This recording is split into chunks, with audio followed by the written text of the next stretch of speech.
Hello dear students, you are watching the educational channel Munmun Bhakta tutorial and I, your mathematics teacher Munmun sir, have presented before you with the previous running chapter, and that is number system part 2.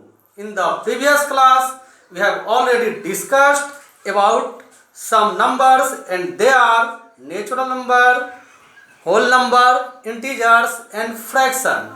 And now we will today some other numbers. So dear students, please be ready with your notebook and pen, and without wasting the time I just come to the point. प्यारे विद्यार्थियों, पिछले class में हम लोगों ने कुछ number system के बारे में चर्चा किया है और आज हम लोग उसके आगे अब पढ़ेंगे। और आज का जो हमारा नंबर सिस्टम का अगला नाम है वो है डेसिमल फ्रैक्शन। हम लोग सबसे पहले फ्रैक्शन को पिछले क्लास में समझ चुके हैं और ऐसा हम लोग को लगने लगा था कि यह है नंबर सिस्टम में जितने भी नाम हैं उनमें सबसे बड़ा फैमिली लग रहा है, लेकिन क्या यह बात बिल्कुल सच है? पता करते हैं, आज कुछ पढ़ते हैं उसके बाद। डेसिमल फ्रैक्शन क्या है? जैसा कि नाम से आपको लग रहा है कि दो वर्ड इसमें आए हैं, डेसिमल और फ्रैक्शन, तो ऐसा नाम से लगता है कि इसका संबंध फ्रैक्शन से कुछ जुड़ा हुआ है और ये बात बिल्कुल सत्य है। तो ऐसा फ्रैक्शन जिसका डिनोमिनेटर 10 का पावर हो उसे डेसिमल फ्रैक्शन कहते हैं। जैसे आप एग्जाम्पल के तौर पर हम आपको कुछ दिखा रहे हैं। जैसे हम देख रहे हैं कि यहाँ जो 0.3 है, जिसको हम फ्रैक्शन में बदलेंगे तो क्या लिखेंगे? 3/10।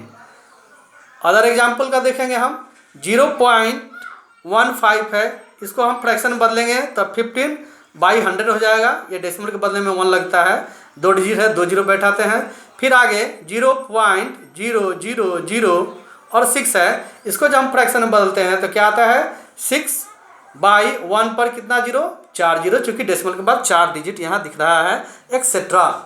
तो इसको हम इंग्लिश में कैसे डिफाइन करेंगे? A fraction which denominator is a power of 10 is called decimal fraction. For example, 0.3, 0.2, 0.5, 0.9, 0.001 and so on। अपने तरफ से बहुत सारा एग्जाम्पल लिख सकते हैं।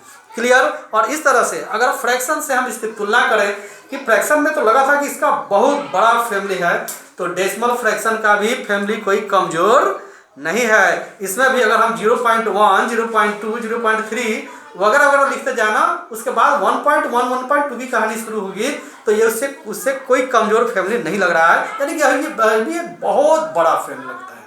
क्लियर हुआ? आगे बढ़ते हैं। रेशनल नंबर क्या है? हिंदी मीडियम में इसको परिमेय संख्या भी कहते हैं। तो रेशनल नंबर को समझने के लिए एक सीधी सी बात आप याद रखेंगे कि वे सभी नंबर्स जो फ्रैक्शन में हैं या फ्रैक्शन में किसी न किसी तरीके से लिखे जा सकते हैं, उसको हम रेशनल नंबर कहते हैं। In English you can define a number which can be written in the form of p/q where p and q are integers and q is not equal to 0 is called rational number. For example इसमें तो बहुत सारा आ जाएगा। आइए हम देखते हैं कि रेशनल नंबर में सारे नेचुरल नंबर आ जाते हैं, सभी होल नंबर आ जाते हैं, इंटीजर्स भी आ जाते हैं, फ्रैक्शन और डेसिमल भी इसमें आ जाते हैं। तो जब ये सभी रेशनल नंबर में आ जाते हैं तो रेशनल नंबर का फैमिली क्या हुआ? अभी तक सबसे बड़ा हो गया। कैसे आ जाते हैं जरा गौर करेंगे। नेचुरल नंबर में हम लिखते हैं 1, 2, 3, 4, 5 और इसके नीचे बाई करके डिनोमिनेटर में हम इसका 1, 1, 1, 1 सब में लिख सकते हैं कि नहीं? तो ये डिनोमिनेटर का रूप ले लिया, यानी कि फ्रैक्शन हो गया। तो जब ये फ्रैक्शन हो गया तो नेचुरल नंबर को रेशनल नंबर बनाया जा सकता है। तो मैंने कहा कि जो फ्रैक्शन में है या जिसे किसी तरीके से फ्रैक्शन में लाया जा सके वो सभी नंबर रेशनल नंबर कहे जाते हैं। फिर आते हैं होल नंबर में 0 है, 0/1 लिख सकते हैं। फिर जितने भी इंटीजर्स हैं +2, -2, +3, -3 जितने भी हैं सबके नीचे बाई 1 हम कर देंगे तो ये भी रेशनल हो जाएगा, यानी कि सभी इंटीजर्स को हम रेशनल कर सकते हैं। जो फ्रैक्शन है वो तो ऑलरेडी पहले से फ्रैक्शन है ही। उसके बाद जो डेसिमल हमने अभी देखा कि डेसिमल को हम फ्रैक्शन में कैसे कन्वर्ट कर लेते हैं, तो सभी डेसिमल नंबर भी रेशनल नंबर के परिवार में आ जाते हैं। और इस तरह से रेशनल नंबर का परिवार बहुत बड़ा परिवार अभी तक की जानकारी के हिसाब से लग रहा है। अब आगे आते हैं कि उसके बाद जो हमें पढ़ना है वो है इरेशनल नंबर का परिवार। अपरिमेय संख्या हिंदी मीडियम में कहते हैं। तो इरेशनल नंबर क्या है, अब हमें समझना है। बात तो यहाँ बहुत क्लियर हो गया कि वे सभी संख्याएं जो फ्रैक्शन में हैं या जिसे फ्रैक्शन में हम बदल सकते हैं वो रेशनल हो गई। तो क्या अभी भी कुछ ऐसी संख्याएं बची हैं जिसको हम फ्रैक्शन में नहीं बदल सकते? तो आइए कुछ एग्जाम्पल पर हम गौर करते हैं। और आपके सामने स्क्रीन पर दिख रहा है यह एग्जाम्पल 0.1 0 1 1 0 1 1 इसी तरह से 0 फिर 4 बार 1 लिखिए, 0 5 बार 1। इस क्रम से अगर हम आगे लिखते जाएंगे तो इसका अंत नहीं है। और जब इसके आगे डेसिमल के बाद डिजिट का अंत नहीं है तो इसके डिनोमिनेटर में हम 1 पर जितना भी 0 बैठाएं वो कम ही होगा, उसका भी अंत नहीं होगा, यानी कि इसको हम फ्रैक्शन में कन्वर्ट नहीं कर सकते। तो ऐसी संख्या है जिसे हम p/q के फॉर्म में नहीं लिख सकते उसको हम इरेशनल नंबर कहते हैं। सम अदर एग्जांपल्स पर ध्यान देंगे। आप स्क्वायर रूट पढ़े हैं या नहीं पढ़े होंगे, 8 क्लास में यही से पढ़ना है। तो √2 का अगर हम स्क्वायर रूट निकालते हैं तो ये कभी भी डेसिमल के बाद समाप्त होने वाला नहीं है, आता ही जाएगा। उसी तरह से √3 √5 √6 √7 √8 √9 नहीं है, क्योंकि √9 का स्क्वायर रूट 3 हो जाता है और 3 को हम 3/1 लिख देंगे, इसलिए √9 नहीं है, √10 है, √11 है। इसी तरह से ये सभी जो है इरेशनल नंबर के एग्जाम्पल हुए। और इसको इंग्लिश में हम डिफाइन ठीक रेशनल का अपोजिट एक नॉट वर्ड लगा देना है, बाकी सब आप वही रखेंगे। आप रेशनल को याद करेंगे, इरेशनल आपको याद हो जाएगा। A number which can not be written in the form of p/q where p and q are integers and q is not equal to 0 is called irrational numbers। Clear? अभी हम लोग चूंकि नंबर सिस्टम में कुछ number से परिचय ले रहे हैं कि कौन कौन सी ये संख्याएं हैं। जब अलग अलग क्लास के बारे में हम इसको डिटेल में पढ़ना शुरू करेंगे तो आपको ये जानकारी मिलेगा कि जो इंटीजर्स हमने बात किया, इंटीजर्स को हम नंबर लाइन पर कैसे रिप्रेजेंट करते हैं।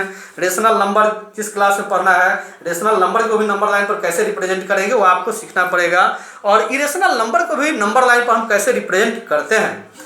आगे आते हैं, हमारा बचता है अब रियल नंबर किसे कहते हैं। अब रियल नंबर जो है, जितने रेशनल नंबर हैं और जितने भी इरेशनल नंबर हैं, अगर इन दोनों के सेट को एक में मिला देते हैं तो संख्याओं का जो परिवार तैयार होता है, जो एक सेट तैयार होता है, उसको हम रियल नंबर कहते हैं। In English you can define it A set of all rational numbers and irrational numbers are called real number। For example, अब आपको जो भी मर्जी करता है लिखते रहे। नेचुरल का कुछ एग्जाम्पल दे दीजिए, कुछ होल नंबर वाला लिख दीजिए, कुछ इंटीजर्स लिख दीजिए, कुछ फ्रैक्शन लिख दीजिए, कुछ डेसिमल लिख दीजिए, कुछ रूट वाले नंबर इरेशनल में का जो मैंने बताया उसको लिख दीजिए, एक्सेट्रा। और इस तरह से हम लोगों का ये नंबर सिस्टम अब यहाँ समाप्त हो रहा है। कुछ क्वेश्चन होमवर्क के लिए नोट करेंगे।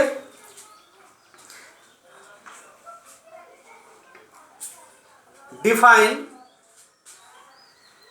Rational numbers.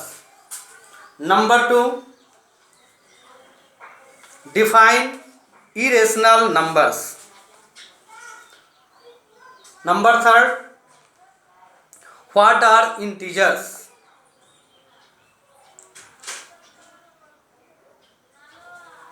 And the next question is, which is the smallest and largest natural number। फिर इसी तरह से which is the smallest and largest whole number। next, which is the smallest and largest integers।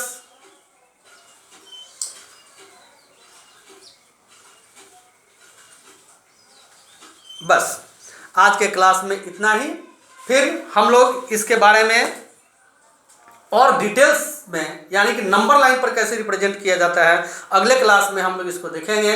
अगर आप लोगों ने video को ध्यान से सुना होगा, मुझे उम्मीद है कि निश्चित रूप से आप सब समझ गए होंगे और इससे आपको निश्चित रूप से लाभ मिला होगा। अगर यह वीडियो मुझे आप लोगों को मेरा अच्छा लग रहा है तो प्लीज़ इस वीडियो को ज़रूर लाइक करें और शेयर सब्सक्राइब भी करें।